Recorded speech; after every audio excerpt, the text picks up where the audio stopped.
Welcome to the Courage Never Quits podcast, where members of the West Point class of 1986 tell their stories. I'm your host, Paul LaFontaine.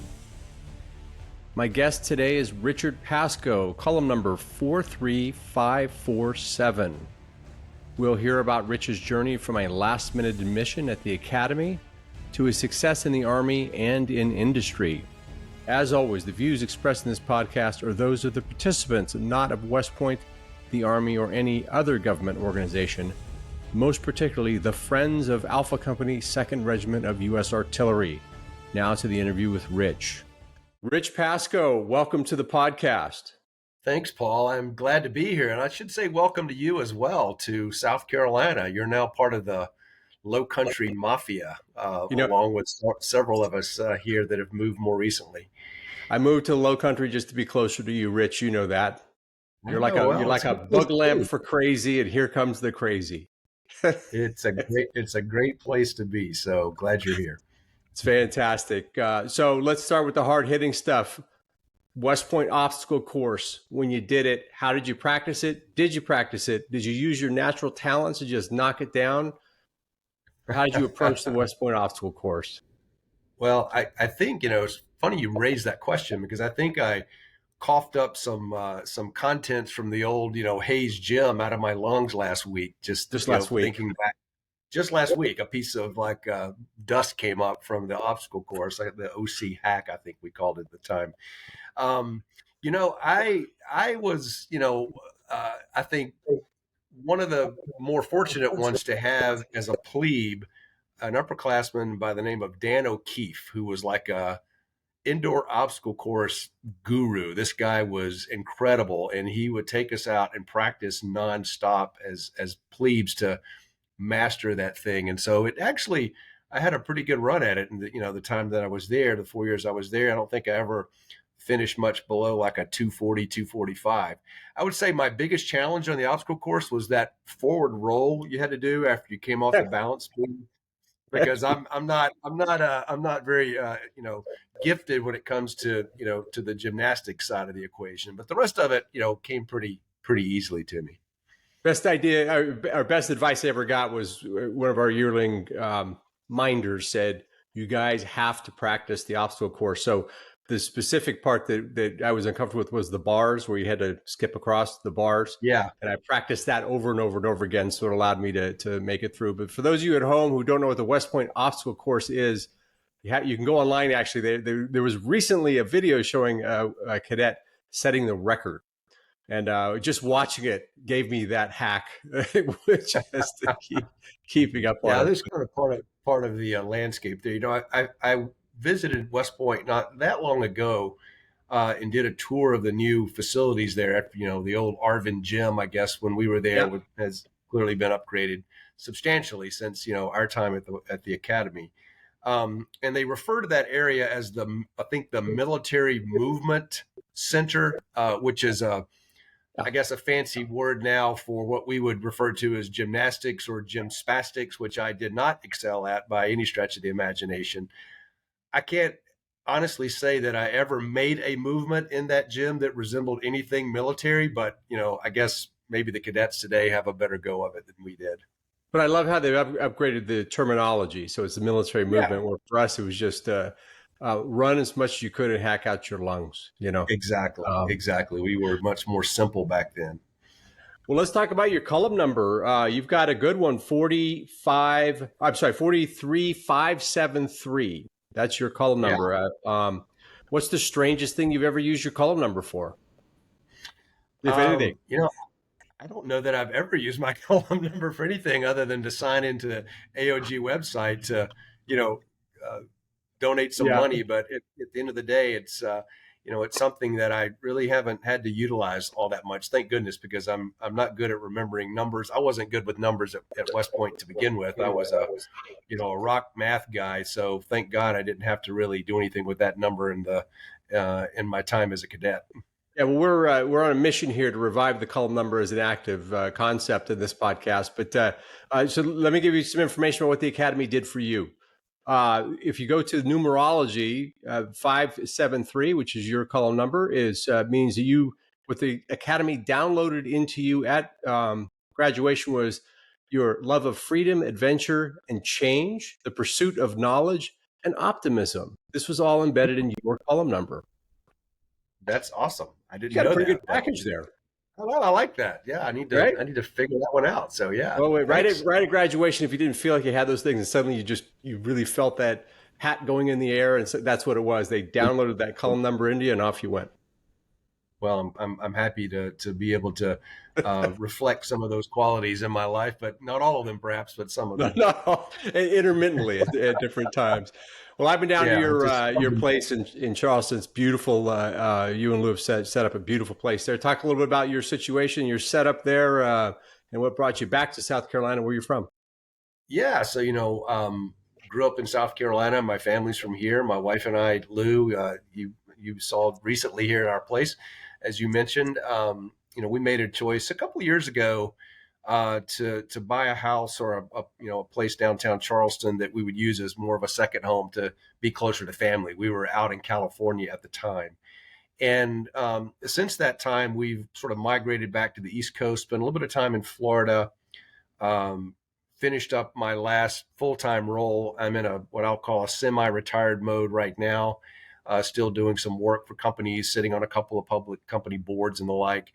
But Sure. we made a conscious decision to come back to South Carolina on a full-time basis and moved into our place here on a full-time, from a full-time perspective. It's been nice. We're, like I said, closer to family.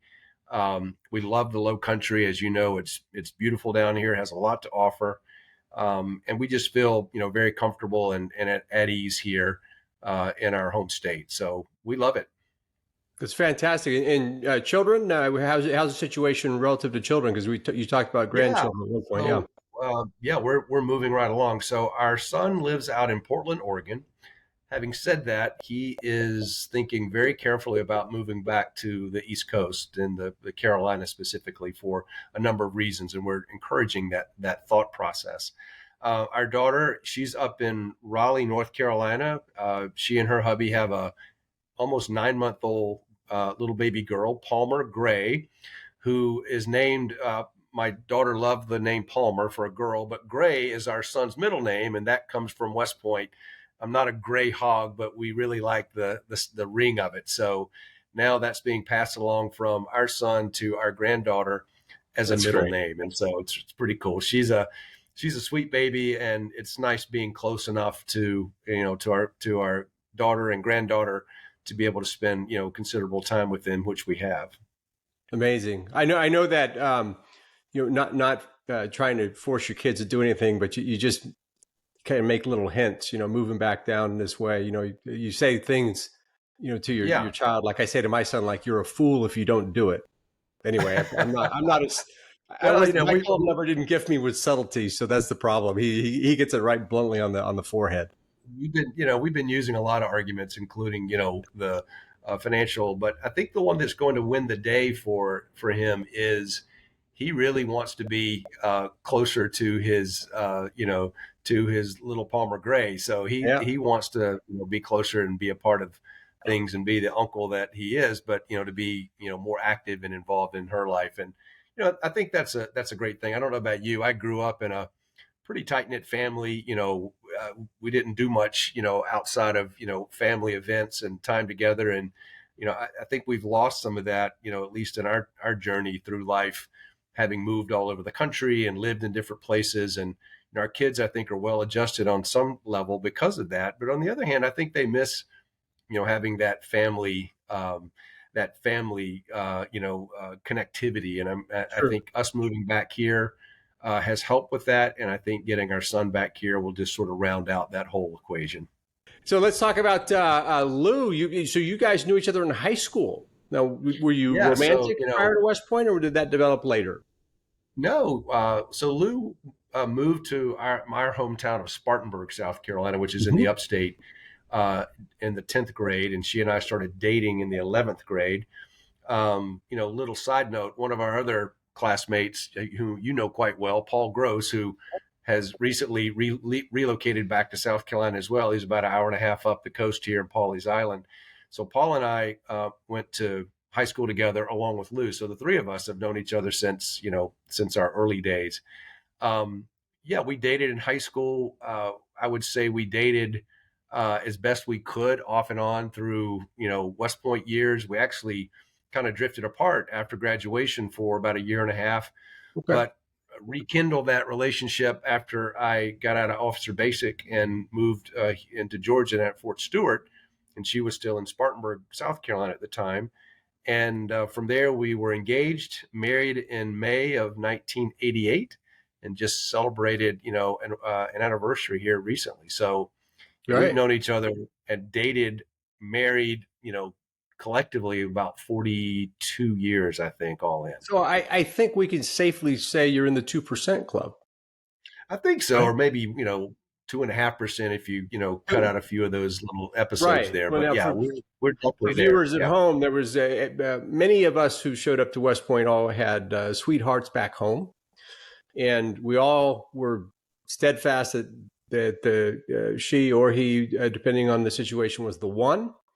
And 98% of those didn't work out. So Rich and Lou were part of that 2% that did. But boy, there were a lot of people that were convinced they were in the 2% that didn't quite make the cut. So congratulations yeah. to you and Lou for making it. Well, thank you. Yeah, Despite the well, that's I'm blessed. I'm certainly blessed to have that relationship. So absolutely. if I remember it correctly, Rich, it was the people that were really absolutely adamant that they were in the 2% club were usually the first ones that got whacked, and it was usually a letter from home.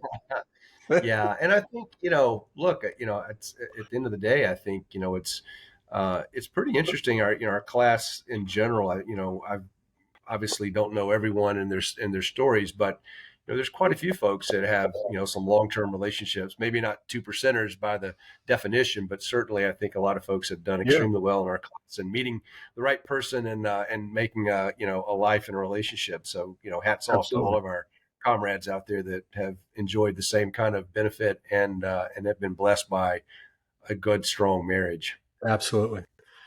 Spartanburg, South Carolina, 1980, I guess 1979, 80. When did West Point come in your sights? Why West Point? What was the journey there?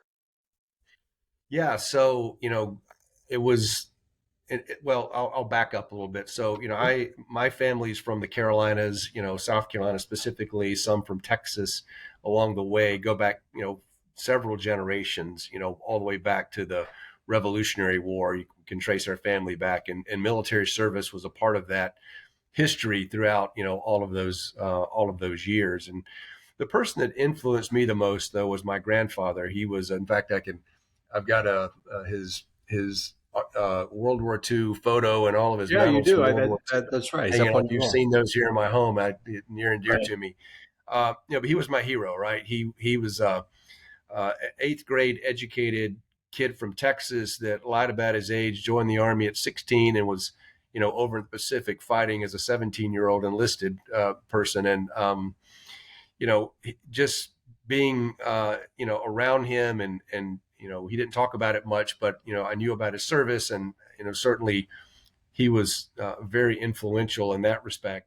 And I had other family members, uncles, my dad. Everyone has served in some capacity, typically in more in a wartime environment, not anyone from a full time or career perspective. So I always knew I wanted to start out in the military, and so um, unlike my kids who applied to probably 25 schools or something, I applied to two: West Point and the Citadel, which is here in Charleston, the Military College of South Carolina. And I Sure. was fortunate enough to get a full scholarship to the Citadel. And frankly, I had planned to go there because West Point put me on a wait list, fully qualified, but waitlisted. And I found out 2 weeks before our day that I had been accepted into West Point. So I was scrambling around trying to get my act together. Right. Lou and I were, obviously her plan was to come down here to the College of Charleston. So we were going to, be in close proximity. Of course, she was excited for me to get into West Point, but, not as excited because we weren't going to be together. But at the end Right. of the day, as we know, that worked out. Um, so I was that guy at West Point, that had the magic marker name written on my T-shirts and on my little name tags and stuff. Um, but so my plan was clearly go into the Army and do it through either the Citadel or West Point. And it was just something that I felt very strongly about. And, for a lot of reasons, I think today I encourage young men and women to consider military service because of what it's done for me. But moreover, I think that, from a 18-year-old in Spartanburg, South Carolina, with not a lot of options on the table, let's call it, in terms of education, going to college and paying for college as well. The military was really the path that I had set my sights on early in life. Finding out you got taken off the wait list 2 weeks before registration day is the best news and the worst news you could get because yeah, Yeah, because it they had was sent it us was all these preparatory things. You were going to get a pair of shoes. You were going to. They said all these things to do to prepare.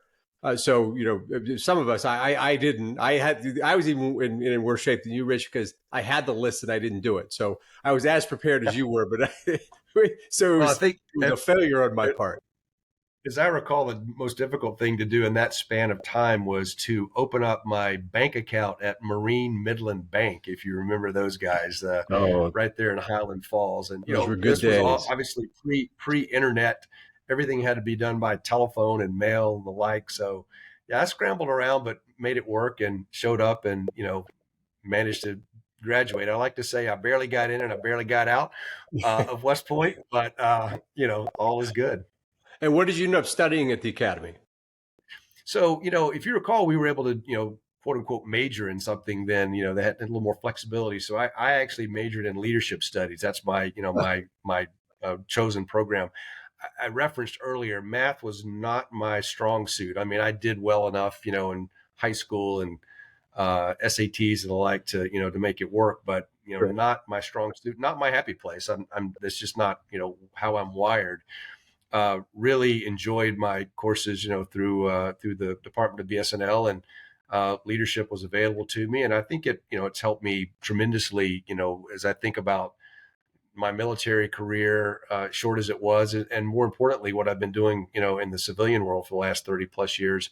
Lessons learned there, not just in the classroom, but certainly just the experience itself, has really helped to shape who I am and my outlook on life and how I treat other people. So it was a good choice for me. That's amazing. Now, what was that? Was that a BSNL major, basically? Yeah, it was. Yeah, it was brand new. So it was one of those. I think today, it. I'm not sure what flavor it takes on in terms of the course load, but it was heavy on psychology and organizational leadership and topics like that. All of which are quite relevant to the Army and quite relevant to the real world once you're out of the Army. So, doing that degree, was there anything that kind of became a was there any like big insight that you got from that you used both in your military and civilian leadership roles, or like what did you take from that degree? That's interesting. I've never actually talked to someone who studied that. Yeah, I mean, I think some of the quote unquote science behind it. There different different theories around leadership styles. Situational leadership, in particular, was one that they preached in terms of how you address certain circumstances based on an individual's capacity and their experiences and their motivation, and so all those things working together. And so, at least I'm not saying I employed that in every single circumstance I've ever encountered as a leader, but certainly to recognize is that everyone that you serve with, work with, works for you, or you work for, is not always in the same place as you are. And so Right, to right. recognize that and again, kind of put yourself in the other person's situation and try to understand how they're approaching an opportunity or approaching a problem, and being able to lead, coach, whatever, mentor, whatever the words you Yeah. want to use, based upon that is I think it's important. And I think that's really the crux of a lot of the leadership skills that we learned at West Point is it's not cookie cutter, right? It's not not everything's black and white. There's ambiguity in everything that we do, and Yeah. every experience that we have. And so approach it that way, and you're going to hopefully have a better outcome. What most vivid cadet memory? So we all have a few memories we have. What was a Yeah. vivid cadet memory you have? Well, I'm going to go back to the story about my barely getting into West Point. So our day, I think it was July 2nd or something, July 1st or 2nd of 82. Maybe you remember better than I do. But I'd never been outside of the state of South Carolina other than say Georgia, North Carolina on a car trip. So, for me going to New York City on an airplane for the first time at 18 was, that was a big deal. And Paul Groce, our classmate, Joey Whitlock, who's also from Spartanburg, but from a rival high school, but we all knew each other quite well. We were all up there together the day before our day, staying at the Barbizon Plaza Hotel for anyone who traveled alone to West Point for our day. You may have stayed there. It was in New York City. I don't think the hotel exists anymore, but the idea was that you would congregate there, spend the night, get on a bus at 7 a.m. the next morning, go up to West Point. And again, it was primarily for people like us that traveled alone to go to West Point. Our parents didn't come with us and, kiss us on the cheek and drop us off. So PJ Groce and I thought it'd be a great idea the night before our day to go out and see the city, have a couple of beers, which turned into more than a couple of beers. And so when I showed up at our day at West Point for our day at whatever time it was, 9 a.m. or whatever, up at Mikey Stadium, I was probably more hungover than I've ever been in my entire life. And so, I was just thinking the whole time, how am I going to get through this day, having consumed God knows how much, beer the night before with a raging headache. In July, it's hot. Long story short, I think it actually helped me get through our day because I was so kind of zoned into the getting through the physical issues I was having with my Yeah, shenanigans the right. night before that all You the other stuff focused on just kind just of blew making it over me. through, so the day went faster, right?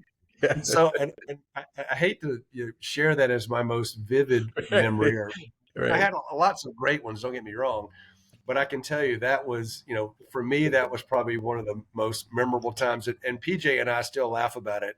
I mean, Right. he had the same experience I had because we were, two knuckleheads in New Well, York that's a City for heck the of a way first to start, Rich. I got to tell you. So from now on, when I talk to you, we'll just agree that PJ was the bad influence. But when I talk to him, we're going to have to call you the bad influence. Well, unfortunately, we're still bad influences on each other, but in all the right ways. So it's good stuff. Right. Yeah, we That's survived. amazing.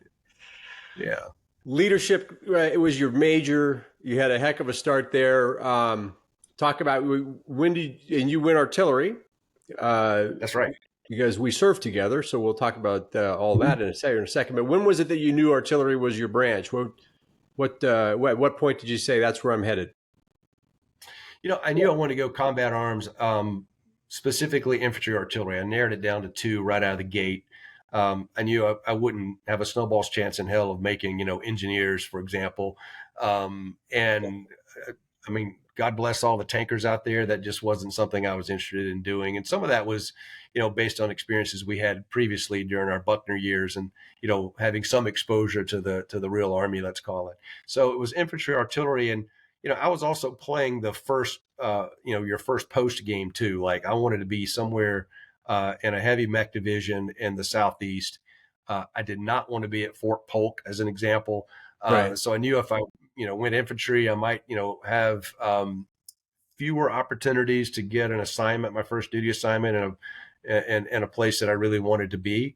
Fort Stewart was always at the top of my list for a Right. number of reasons.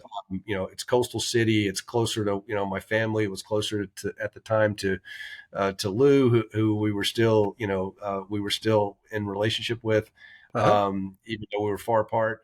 And I really wanted to do the heavy mech, as my first assignment, and Right. so the stars lined up nicely. So I put FA first choice, infantry second, and a bunch of other stuff below it.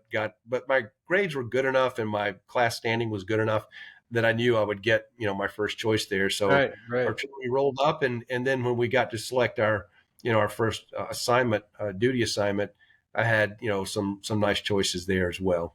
Yeah.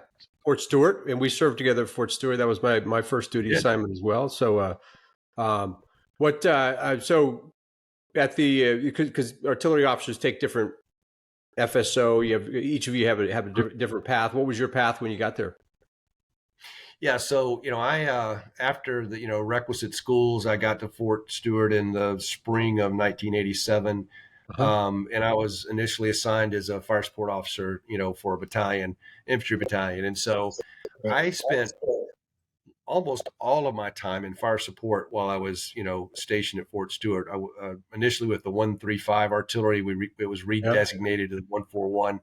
Um, these were 155 self-propelled, gun batteries, battalions, I should say.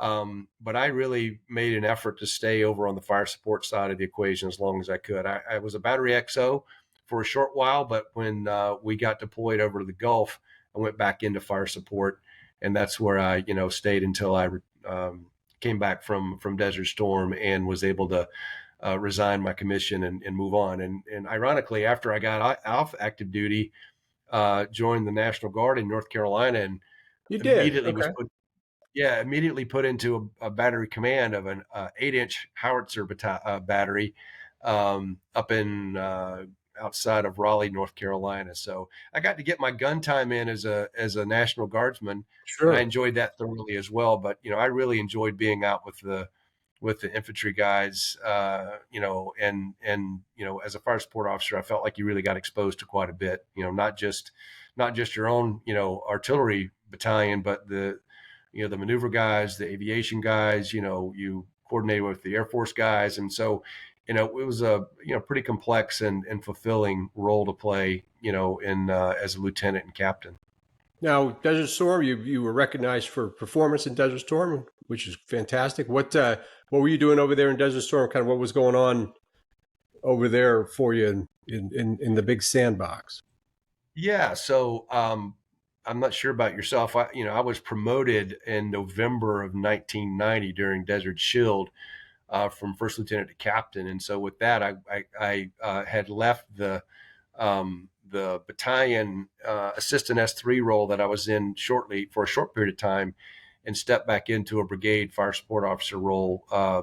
We were supporting First Brigade with our 155 battalion, and so I spent all of my time during Desert Storm in a brigade FSO role, and Okay. obviously responsible for directing and coordinating all the battalions and some other units fires into our sector during Desert Yeah. Storm, and work really closely with obviously our battalion commander, who was the Fifth Corps, but also some really great leaders like at the time Colonel, later 3-star General Lemoyne. Mhm. Had some time to interact with a number of our classmates over there, some of whom are no longer with us, like John Ovey, others like yourself, Jim Morris. I mean, we had a Yeah. good crew over there of 86ers, supporting that effort. So no, I really felt like that, my contribution to that effort as a fire support officer was really, kind of where I wanted to be and where it was meant to be. The brigade FSO in Desert Storm. That's a good internal reel, reel that you can look back on. Very dynamic situation. So good for you, Yeah, man. we shot a lot of artillery rounds, that's for Wow. sure. So yeah, You shot a few rounds. yes, we That's right. did. That's awesome. And now you came back, and uh, did you get out immediately? What was the pathway on to more Yeah, adventure? I mean, yeah, so as you probably recall, I had overstayed my welcome at Fort Stewart. Yeah. I should have left to go on the advanced course, probably a year before, we got back from Desert Storm, because everything, stop loss, everybody got put on hold. And so when I came back, I had a couple of weeks off, and, Lou and I spent time together, and, just kind of decompressed. Went and talked to the battalion S3, and I said, okay, what's next? I need to go to the advanced course. And they're like, well, it's kind of stacked up right now.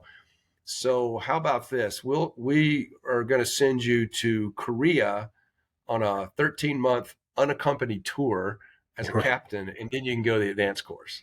Right. And I was, and I honestly thought, there's no way in hell I'm going to Korea on a 13-month unaccompanied Right. tour. I'm not going to wait You another and Lou year. had literally been organizing things so you could be together, and Yeah, then they were going to send you yeah. off to Korea. Yeah, not a good And move. I would have been like, probably one of the last, captains in our entire year group that went to the advanced course. So I can't say I put a great deal of thought into it, but I put a little bit of thought into it and made the decision to resign. So I Yeah. resigned. Yeah. I got off active duty in August of '91 and had a job lined up in Raleigh, North Carolina. So that was our next move. And lived in quite a few places after that. Yeah. Um, Certainly, and you got into the would talk a little bit about the industry you get into and kind of what your Yeah, specialty was. so I was interested in getting into an area that had some growth associated with it, and technology was sort Sure. of leading a leading indicator. Considered a couple of things, but eventually landed in the biopharmaceutical world. So biotech pharmaceuticals. My first role actually was a sales rep selling for medical devices into Okay. hospitals, into the cardiac cath lab and the surgical suite. So I Right. spent time, in the OR, basically training doctors on how to use our products. These were all products that were used in various cardiovascular procedures. Mhm. Think angioplasty balloons, stents, things of that nature. So I started off in sales, did well through I think some hard work and a little serendipity, was able to move into a management role pretty quickly with that company. And from there, I spent the next 30 plus years in various roles, both Mhm. in pharmaceutical, biotech companies. I kind of left the medical device piece behind.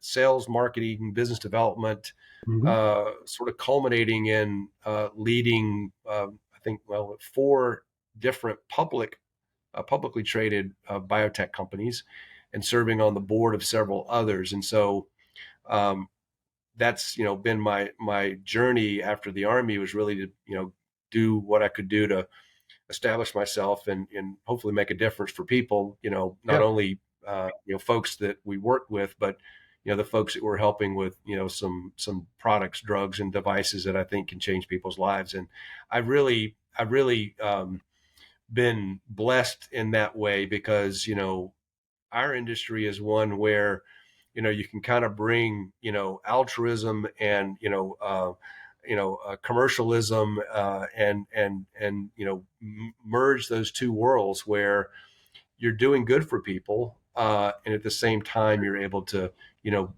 be successful as an organization, as individuals as well. So it's one Yeah. industry where it gets painted with a brush sometimes that I think is unfair, but at the end of the day, most of us in this industry are in it, to help people bring new products and therapies to market. And I think about all the people, ourselves included, myself, I'll speak for myself, Sure. that have been helped, enriched by, some of the technology that's been driven out of our industry over the last 20, 30 years. Well, it's an incredibly diverse industry with so many different facets to it. People fasten on, a portion of it, but if you think about, we're all in the healthcare receiving side of it, so we all need it That's right. eventually. And That's right.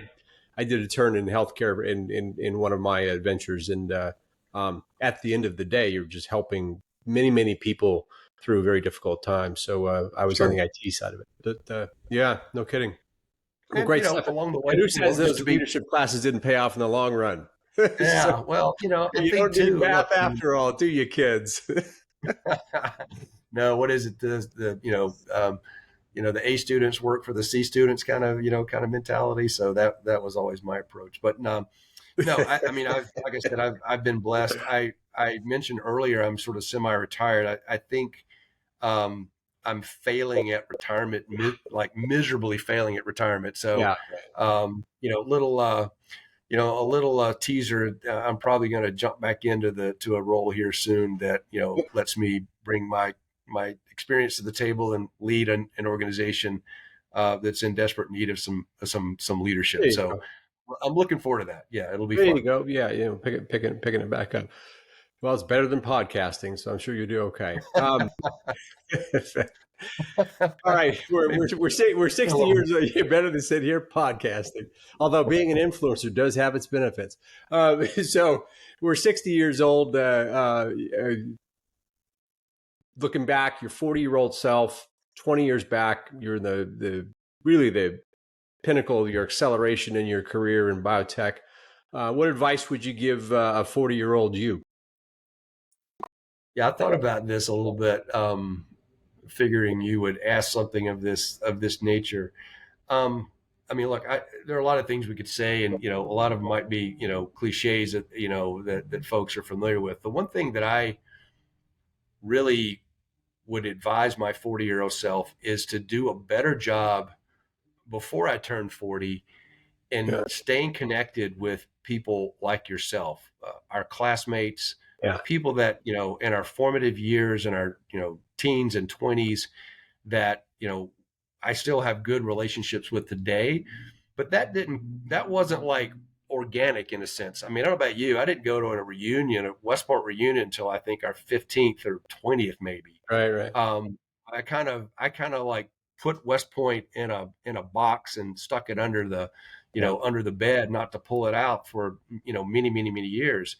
And over the last, call it 10 or so years, really investing time in friendships that mean a lot to me, Mhm. um, rekindling acquaintances, folks like yourself and others. The Johnny Mac Soldiers Fund, I'm on the board of directors there. Mhm. That's been a godsend, a blessing for a lot of us to really reconnect as a class, not whether you're involved with Johnny Mac or not, just the events that we hold in the, in the galas and the tailgate at Army Navy and the like Yeah. have done so much to bring us back together. So, I would tell myself, don't wait until you're 50 to go back out and put your arm around good people that you have a lot in common with, and you shared a lot of experiences with, and people that you genuinely love, but you've kind of let them slip away for a long time because been too busy doing your own thing. And you know um, I probably sort of um, you know probably spent too much time sort of trying to step away from West Point and the military experience, trying to establish myself in the civilian world. And I wish I had done the opposite and been more intentional about those relationships in that time in my life. Sage advice. Sage advice. I would gladly listen to that advice myself because I did the same. I out Yeah. chasing success, whatever that was, and all these kinds of things. In the end of the day, here we are, and this is about as much fun as you can have, is reconnecting with an old friend like yourself and others, Oh yeah, and sharing absolutely. stories, even if it's PJ Groce, really tying one on with you down there in New York as you went back to the academy. Yeah, that's a classic. That'll go down in the annals of history there. Rich, what an absolute pleasure connecting up. Obviously, we're going to see each other again real soon, and we're going to get the Southeast humming. The Low Country is going to be a lot of fun for 86 grads. So we don't have our 80-year-old selves barking at us about not being good friends enough. So That's right. thanks so much That's for right. joining. It was a great talking to you. You as well, Paul. We'll see you soon. Thank you for listening to this episode of the Courage Never Quits podcast, where any member of the class of 86 who is willing to tell their story will be a guest. We'll see you in the next episode.